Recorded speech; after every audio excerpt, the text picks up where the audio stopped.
Welcome to the Prosper Project, the show that helps entrepreneurs build brands that impact the world and the bottom line. We know that success doesn't come in a one-size-fits-all package. That's why we're bringing you adaptable marketing strategies along with valuable insights from inspiring change makers, firebrands, and visionaries. I'm Lorraine Sugart, founder of the disruptive brand agency Prosper for Purpose. Now for this week's episode.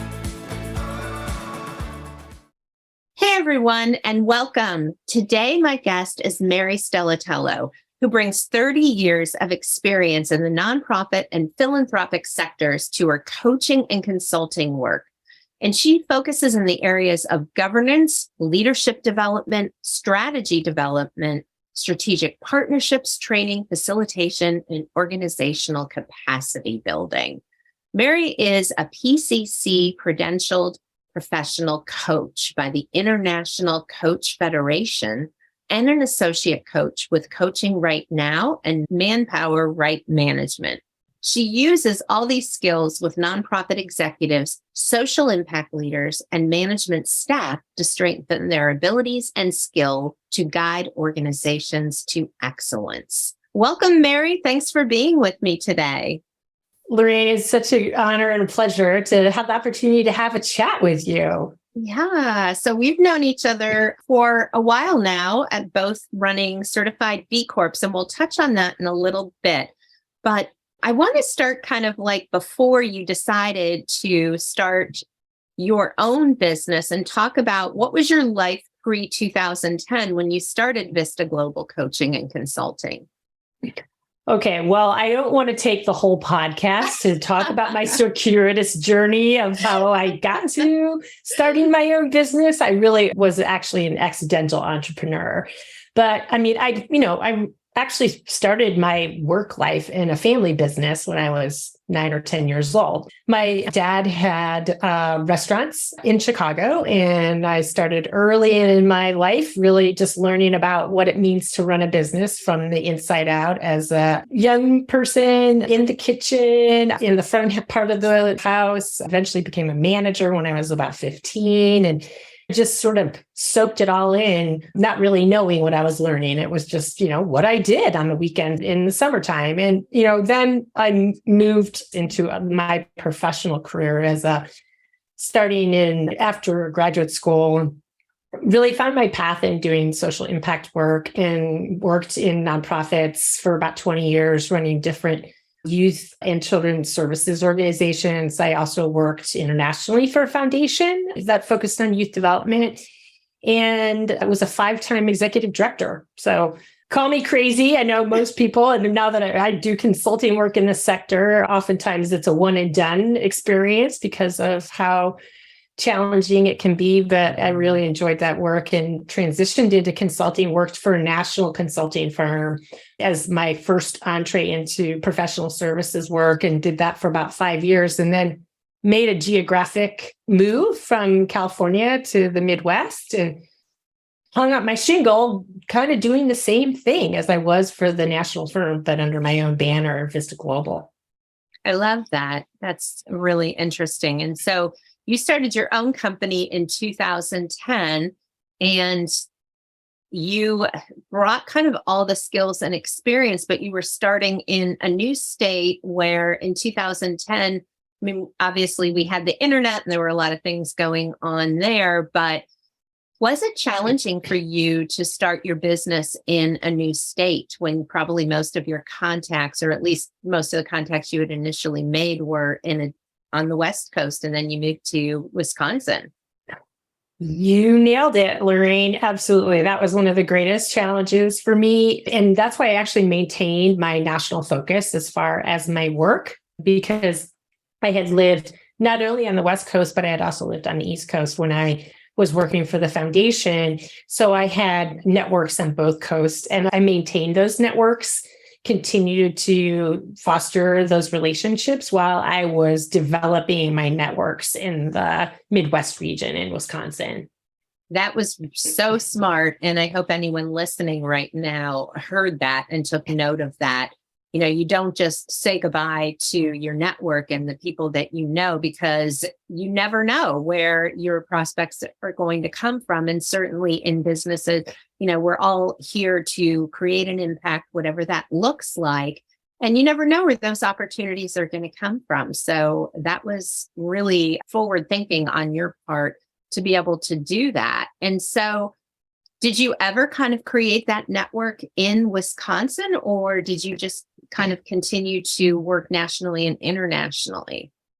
Yes, I did. And yes, I still do have my national and international work. So it was interesting when in the first year or two, I was in Wisconsin. I actually ended up doing some networking with another national consultant who had also moved from California, like a couple of years earlier. Right. It was really interesting. It's like, oh my gosh, our paths almost crossed in the Bay Area, but here we are in Wisconsin. And together, we came together and designed a leadership development program, a pure cohort-based networked program for nonprofit leaders in Wisconsin.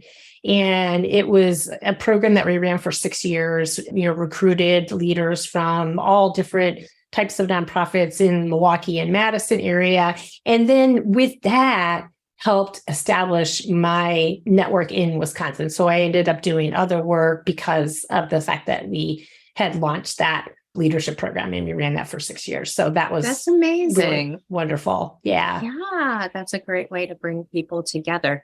So tell us a little bit about who you work with now and what you help them with. Sure. So I have two portfolios of work and they often intertwine. In my organizational, capacity building or organizational development work, do a lot of work on facilitation, meetings, apps around different topics. So I just finished a 3-part webinar series for a national network organization on nonprofit succession planning. So really looking at how do you prepare for that succession and leadership transition in the sector, which is something that oftentimes the sector doesn't pay enough attention to. Something in the corporate sector is sort of part of the way they think about their business model. And the nonprofit sector, we just, are really trying to start to normalize those kinds of conversations. So that type of educational type of offerings, and then also do a lot of actually facilitation of mergers and strategic partnerships of nonprofits, which is, people who are familiar with that kind of work in the corporate sector, oftentimes they will want to apply the same types of principles, and some of them work, but in mission-driven organizations, you can't parachute people, you can't entice them with big packages. And so when you bring together organizations that are thinking about how do we have greater impact together, you really need to be talking about how is our mission impact aligned? How do we see, what we do separately as something greater together? And so I've done a lot of facilitation of mergers of nonprofits, which is kind of a niche area. And then, also do board governance work and training in that area as well. So it's a variety of things on the consulting side. And then on the coaching side, coach leaders who are wanting to have better impact with their teams, whether that's in themselves, whether that's in the nonprofit sector or corporate sector or academic or government sector. I mean, we all want to be our best selves and doing our best work. And that's where coaching can help. And so I have coaching clients across all sectors who are trying to, be their best and offer their teams their best selves to help them have greatest impact too. And that's so great when you recognize that you can use some coaching or mentorship in that regard, because it really does have that ripple effect of not only impacting you, but then impacting everyone that you're in contact with and impacting who they're leading perhaps as well. Yes, absolutely. And the power of such small amount of investment of time and resources with coaching has that multiplier effect, as you just talked about. Yeah. So I have a question for you. Are all your clients kind of, I don't want to say custom because you go in and coach. And so I'm sure you have like a process for that. But do you typically work one-on-one, or do you ever do things that, you may have nonprofit leaders from several different organizations at the same time? What does that look like? So there's individual coaching and there's group coaching. And so individual coaching is what you described and talked about, where you're working one-on-one with leaders. Group coaching can be working with the team, collect together. So it wouldn't necessarily be working with different leaders in different organizations at the same time. There has to be some kind of common work, together. I mean, it could be a collaboration. And I actually use a lot of my coaching skills when I do the facilitation of mergers, because here you have a group of folks, they're coming from different organizations, but they're coming together to really explore how they might become together as one organization in some way. And so those coaching skills that help manage, navigating conflict and navigating tensions really can help facilitate those conversations in a way that you can find the best solution, whether that's merging or not merging. Yeah, absolutely. So you typically work with nonprofit leaders, but you've also done some work. Well, I guess most of them have been. Do you work with for-profit social impact organizations as well? I do. And, most of that work is in the individual leader side. And I have also done some strategy work or facilitation or training work in the social impact area as well. So for those types of organizations, because I have 25, 30 years of experience in the social sector, people see, sort of get pulled toward that type of work. In the corporate sector, they may feel like I don't have the right skills to support that, even though many of the topics are the same, regardless of which sector you're in. Yeah. So when you started your own business, and you talked about kind of the process in Wisconsin, but then I'm looking at some of the clients that you've worked with: Centro, Hispano, Time Slips, the Ford Foundation, which I think everyone's heard of, the NAACP, the Hawaii Community Foundation. That was a really awesome project. Yes, I have to say. Yeah. So how did you break into that, kind of like going to the big companies? Did you already have some connections from previous work? And if not, how would you tell people who are listening that would love to work with, like their Ford Foundation of their niche? How would you tell them to start working towards getting clients like that? Well, those national level clients, again, were part of my journey in networking. So interestingly enough, I worked for a national firm as a consultant, my first consulting role when I retired, I would say, as a nonprofit professional executive. And so that gave me exposure to national level clients. So, I understood what it took and what was necessary to develop a pipeline in business development for that size of clients. Interestingly enough, the Ford Foundation as a client, I actually was invited onto a project by someone that I had supervised in my very last position as an executive director. And again, back to the network, say, yes, for, 15 years later, she reached out to me because we maintain our contact. She's, on my mailing list. We touch base on a regular basis. And she reached out to me to say, would you be interested in going in on this proposal with us? So again and again and again, it's maintaining your relationships and just staying in touch with folks. Yeah. So that your network is your net worth kind of philosophy, right? Totally. To simplify. So you are not. Your company, Vista Global, is a certified B Corp, and this will be airing in March, which is it National or International B Corp Month? Not even sure. It could just be US and Canada. I'm not sure, but it is North America, perhaps. Okay. Yes. We'll just say it's North America B Corp Month. We both run B Corps, and neither one of us are 100% sure, but when I'm done talking with you today, I'm going to go check that out. But can you talk a little bit? I've had, some other B Corp leaders on here, and I just love having the conversation around what does it mean for you to have your business certified as a force for good and really creating an impact in the world through that lens. Nice. Yeah. Interestingly enough, I heard about the B Corp movement when I was working with the national firm because they were doing a research project around the blurring of the sectors. And that research was basically what they came out of that research was, hey, nonprofit sector, you cannot hold the corner on the market as the do-good sector because there are things that are shifting in the corporate sector that are looking at business as a force for good.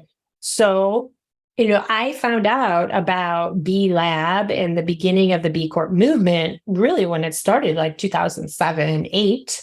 Wow. When I was working for the firm. Yeah, I mean, really right when they started because they were part of the research project. So, move forward a couple of years when I decided to start Vista Global, I wanted to demonstrate my values alignment as a business. And because I knew about B Lab and B Corp certification, I wanted to pursue that to really show how my personal values would align with the values of this movement and this certification process. So, for me, it was just a no-brainer. It's, I have to say, I think it's probably easier for companies who are just starting to consider certification because you are starting to put together all of your operating procedures and processes, et cetera.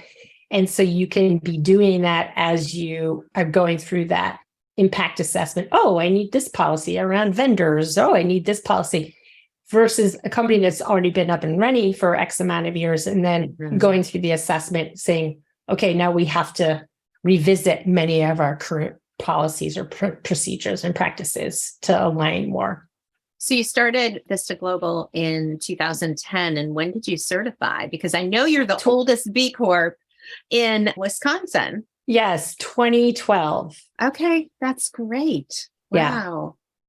Yeah. Good. So we were 4 years after you. I knew about benefit corporations and I thought they were the same thing until the end of like 2015 when I'd been in business for 2 years. And all of a sudden it was like, I just, how you sometimes go down a rabbit hole and you click on this thing and it takes you to this. And all of a sudden there was B Lab and it was like, wait a minute, this is not the same thing. Where has this been? So Right. Yeah, Exactly. Yeah. And I still think there's a lot of people that think that they are the same thing, that, a benefit corp is a B Corp. And of course they're not. To be certified, you go through a process that's administered by a nonprofit, B Lab. And we went through, but you do it as the founder, right? Oh, yeah. Went through the process for the third time. And every time it just seems more challenging, which is hard for us, but good in general, because they're really holding owners accountable and businesses accountable. Yeah. I'm 4 times on that merry-go-round. Wow. So yeah, I do know, and I agree with you that it has gotten more challenging and rigorous every recertification. But I think that's protecting the sector and protecting the brand, right? So pretty tough to say, if you're certified B Corp, you're greenwashing because the rigor and the 5 different categories that you have to be evaluated in, your workers, your community, your governance, your environment, and your customers.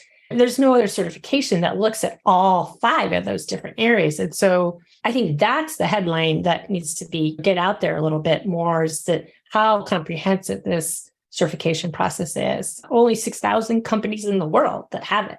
Yeah.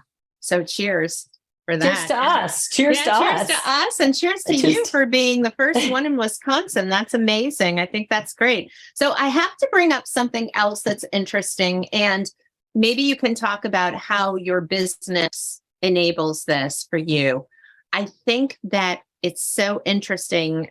Since I've known you, you've been taking your winters in Mexico and, having an online business, but you also travel and go and work in person with people as well. Can you talk a little bit about that process of deciding that you could spend your winters in Mexico, and then how that kind of weaves into work when you have to travel, or does it not really make a difference if you're traveling from Wisconsin or Mexico? Yeah. That was a lot. I'm sorry. I gave you a lot to unpack. Okay, how many questions was that? Let me think. I'll start with wherever you can ask another one if I haven't answered all the questions. Okay. So, when I worked for the national firm, it was a virtual firm. I mean, and this was revolutionary in that firm started in 1998 and I joined it in 2007. Wow. And everybody was set up in their home offices then. I mean, that was the model. So I already had a way of thinking about my business in home office environment, in a virtual environment, decade and a half before people were challenged to think about that or be creative about it with the pandemic. And so, I knew that as long as I had a good internet connection and a phone and my, good monitors, I could work from anywhere, particularly if my portfolio of business was national and local. So how does this work? In the winter, if I have any clients that I am working with that are Wisconsin based, I manage the time frame and the timeline on those clients to say, we got to close up by the end of the year, or if we do have any more in-person meetings, then we'll need to look at travel costs as part of the scope of work for the engagement. And it's really interesting that you mentioned that because I had a proposal out in October for a project, and we were going to try to squeeze everything in before the end of the year as far as the kickoff meeting being in person and then doing other things virtually. And they weren't quite ready. And they just came back to me literally in January and said, okay, we're ready to go. And I said, well, you remember that now I'm in Mexico. So for our in-person meeting, that now is going to require travel costs. And what I have learned about this, sort of dynamic of local or national or international is that if people believe in what you offer and they want to hire you, then they will find the resources to pay for your travel. As long as you're completely upfront with how this, will work. So if they hire, somebody in California, they're going to pay for a ticket. Or if they hire somebody in Cleveland, they pay for a ticket. Right. And interestingly enough, Madison is a very expensive ticket because of the airport. So sometimes the ticket cost is very similar in price. It's not dramatically more, even when I'm in Mexico. Yeah, no, I get that. That's really interesting. So tell our listeners how they can learn more about what you do. Where can we find you, Mary? You can find me in all of the regular places to find people on the internet. So, my business website is, do you want me to share my website or are you going to put that in the show notes? Yeah, so I will have it all in the show notes. Is it Vista Global CC.com? Yes, that's it. Like coaching and consulting, VistaGlobalCC.com. Yeah. Yep. And I, of course, am on Twitter at Vista Global Mary, and I'm on Instagram as far as my company. I keep saying but my Twitter account is me. The Instagram account is Vista Global CC. You can also find me personally on LinkedIn, my name, Mary Stelletello, and our company also has a Facebook page at Vista Global. So you are everywhere. That's great. That's wonderful. All right. So my last question is, because this is the Prosper Project, and we want to kind of give entrepreneurs insight into how different leaders define success. What does it mean for Mary to prosper? Not Vista Global, but you personally. Mm-hmm. Well, thank you for that question. And as a coach, this is a topic that I coach many leaders on, and you have to walk the talk. And not only do I just have to walk the talk, I totally believe and live this because I know the results it has for me. And that is making sure that you create the time and the space for yourself. And so, breaks, every day I walk my dog. I always am outside walking my dog. And it's so much easier and nicer to walk my dog in the wintertime when I'm in Mexico than having to put our boots and our big jackets on. But walking my dog is a part of keeping my energy tank filled. And so I really look at different ways of micro, medium level and macro ways of keeping my energy level up so I'm not depleted. And what I notice now, what we're in the world that we live in now, and so much video work, I have to be even more intentional in that. So getting away from the computer, taking phone calls instead of video calls, like, whoa, novel idea. We used to do that all the time. And you How can about walk it? while you're on your phone. You can't walk on Zoom very easily. No, you can't. And also taking days away, like short, like, so for example, we're taking a short trip this weekend and just carving out space where I can recharge. Yeah. I do a mini sabbatical every year and I just lock it in on my calendar. And I do that because I know that it will reap the benefits for me to prosper in the future and personally have the energy to be creative, to be innovative, to give my best self to my work and my clients. Can you talk a little bit more about that? I had forgotten, but I do remember that you take a sabbatical. So for someone that's never taken a sabbatical, can you talk through how much time you take and how you choose where to be for that sabbatical? Sure. That's why it's called a mini sabbatical, because it's like That's a okay. week. It's a week or 10 days, usually that's a great. week. So you mentioned the Hawaii Community Foundation, and I always take my sabbaticals to Hawaii, and I take them in November. Okay. And November's often a time I have found over the last 5 years where things are kind of starting to slow down. I mean, it's a little frenetic. Sometimes it's actually really packed because people are trying to get things in by the end of the year. Yeah. Other times there seems to be like a little bit of a break, but I usually take it in early November and I go to one of the islands when I had that project with the Hawaii Community Foundation, I went to Hawaii 6 times a year for a couple of years for work. Darn. I know, darn. Brutal. Get to be paid to be in a beautiful place. But I got to really immerse myself in the culture and learn a lot about the different islands and the personalities of the different islands. And so I don't have any work there anymore. So that I always go there. Does your husband go with you or do you take it by yourself? No. Good for Does you. not go. Yeah. Good for you. And what do you do when you're there? Do you have any structure? Do you think about certain things or plan? Or is it just like I'm just in my head and in my body and taking it whatever I want to do one day at a time? Okay. Yes, and okay. Both. So I do a reflective process around, the year that's ending. What do I want to celebrate? What are the highlights of it? What do I want to let go of for the next year? And I do some planning for the year coming forward. So I do some of that. Mm-hmm. I also take the opportunity to read, which I only read like work-focused stuff when I'm, working, journals, et cetera, to stay up to date and stuff. And I take the opportunity to read whatever I want to read. So giving myself that space. And then, sometimes I just lay at the pool, I've been to Hawaii so many times now that I don't feel like I have to do a vacation. And it's interesting because in November, this last year, I actually wrote a blog post about the mini sabbatical. And no, it's not a vacation. Can you link it? We'll link it in our show notes. I'll get that from you after, and we'll link that in our show notes. So if you're thinking, if you're inspired like I am about a sabbatical in Hawaii, we're going to link that blog post in the show notes so we can all do that. Absolutely. Yeah. Happy to talk to you about it offline too. Okay. That sounds great.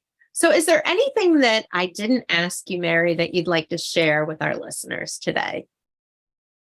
Lorraine, I think the one thing that, you and I have had the opportunity to really partner on over the last 6 years or however long it's been since we met is really this movement of B Corp women CEOs and We the Change. And I don't know if you've talked to anyone else about that on your podcast, but really, I think that's a really good topic, even though the other B Corp women leaders that I've had on the podcast have been part of We the Change. We haven't really talked about that other than maybe touching on it. So that's really great. Yeah. Talk a little bit about We the Change, because you've been part of the leadership circle and just really, really active in driving certain initiatives forward. And you too have been part of the leadership circle as well. So I want to make sure your listeners know that as well. They can reach out to you about it too. But We the Change is because you were actually probably the initial kickoff meeting of We the Change. I was. Yeah. So you're an OG of We the Change. I am an OG. We the Change. So We the Change is really focused on the, promotion of, and I should be reading our mission statement here, but of women business leaders and how we do business inclusively and looking at a regenerative, prosperous economy. And, there's some pillars of our focus, focus on advocacy as it relates to women in business. We focus on networking for women business leaders. We offer monthly webinars and other events. And what's our third pillar? Lorraine, help me with this. Growing our B, advocacy. I guess growing our B is also networking. I'm blanking right now, but you know what? We can just throw the link in the show notes. I can. And we also have monthly meetings for all members of We the Change. Right. And so the leadership circle has its own meeting to talk about the business of We the Change, which is a nonprofit. And then there is a monthly meeting, monthly networking, and we'll think of that third pillar and I'll throw it in there. But you also gave me a great idea. I think it would be really wonderful to bring some women together and to do a podcast on We the Change and really dig in a little bit deeper to that and let women know what we're doing and how they can be part of this. Right. And we have a pledge that we ask people to sign, which really is kind of the launch point for commitment to how you are going to run your business. And once you sign that pledge, which is free, then you're on the mailing list and you get the communication around, what activities are coming up. We have it's over 1,000 people have signed the pledge. We've got a very active Google group that people jump in on when they're looking for help or support, and Slack channel. So whatever channel you like to engage with, we've got those. And you have to be a certified B Corp at this point to be a member of We the Change. And I think that's also helpful. So purpose-driven businesses that, women are leading is the gateway. And even allies are able to participate in any of the activities. So yeah, absolutely. And that site is at wethechange.net. So anyone who's interested in learning more about that certainly can, and then they can sign the declaration, which is there as well. So I do want to thank you so very much for spending this time with me today, Mary. It's been a pleasure speaking with you. And there will be lots of links in the show notes. When you're listening to this, as long as you're not driving, make sure you visit the show notes and check out Vista Global and some of the other wonderful things that we'll link for you there. Mary, my pleasure having you here today. Thank you again so much for this conversation. Thank you, Lorraine. It was joy to have this time together to catch up on a lot of different things that we've been involved with over the last 7 or 8 years. Thank you.